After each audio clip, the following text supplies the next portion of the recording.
You see it in every financial study and economic report, but what does a p-value actually tell you?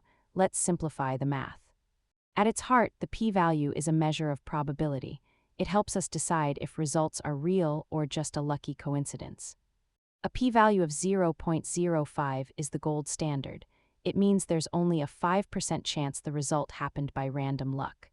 The p-value tests an assumption called the null hypothesis. It tells you how likely your data is if that assumption were true. Ever wonder why scientists get so excited about a tiny number called the p-value? It is basically a filter for deciding what is actually real. As you can see, the lower the bar, the stronger the evidence.